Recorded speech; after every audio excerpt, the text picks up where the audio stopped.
Mon premier ancêtre qui est rentré en France en 1830, sur son passeport, c'est écrit propriétaire de 2 ours et d'une femme. Bonjour, je suis André-Joseph Bouglione. Et moi, je suis sa femme, Sandrine Bouglione. Et bienvenue au cirque Bouglione. Mon histoire est particulière parce que nous, moi, de 73 de ma naissance jusqu'à 83, j'étais en tournée avec le cirque, avec mes parents, ma famille, les cousins, tout le monde.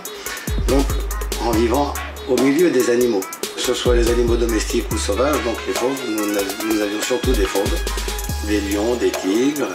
La première fois que je suis entré en cage avec mes fauves, c'est une émotion assez particulière. Là, on se dit, ça y est, on commence une aventure.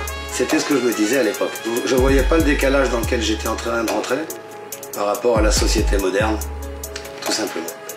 Parce que j'étais dans une tradition.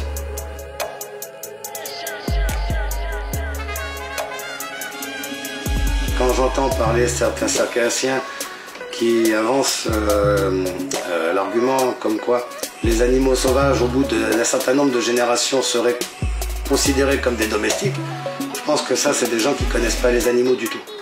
Voilà, un tigre, ça reste un tigre. Très dangereux. Un animal dangereux, capable de tuer, mais c'est juste une capacité. Au fond, c'est des animaux qui ne sont pas méchants. Pas du tout. Ça, c'est une vue de l'esprit, c'est un anthropomorphisme.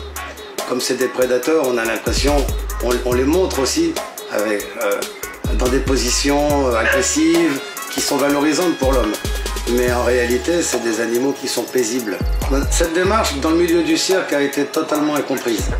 Pour eux, comment dire, sortir d'une tradition telle que les fauves, les chevaux, les éléphants, les animaux dans le cirque, c'est impossible. Ils en arrivent même à une aberration, c'est-à-dire que on ne peut pas faire de cirque sans animaux.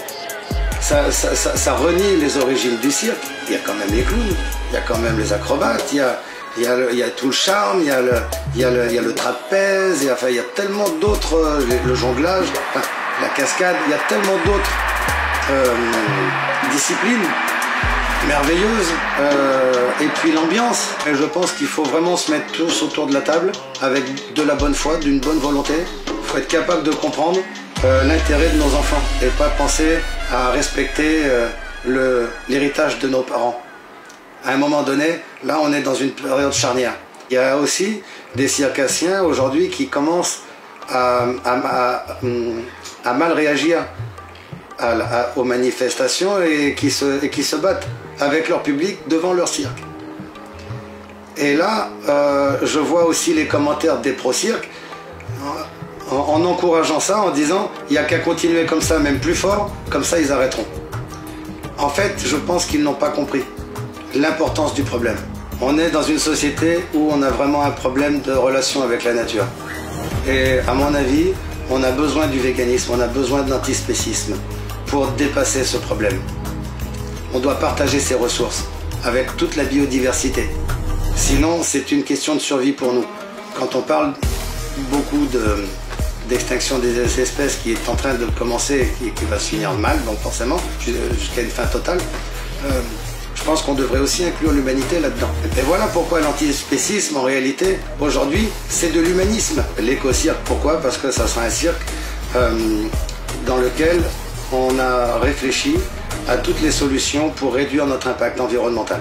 Au niveau du transport, au niveau de la production électrique, au niveau même des costumes, au niveau, enfin à plein de niveaux, même dans notre façon de travailler, on va essayer de réduire notre impact au maximum. Mon objectif, c'est qu'ils oublient, c'est qu'ils passent un bon moment, déjà sans malaise, sans pincement au cœur, sans petite culpabilité, parce que le public aussi, il achète ses places quand il va voir un cirque animalier, et il se sent mal avec ça aussi. Voilà, donc là, ça sera débarrassé de tout ça, et ce que j'espère, c'est qu'il oubliera qu'il n'a pas vu d'animaux. C'est qu'il y pensera même pas. C'est mon objectif.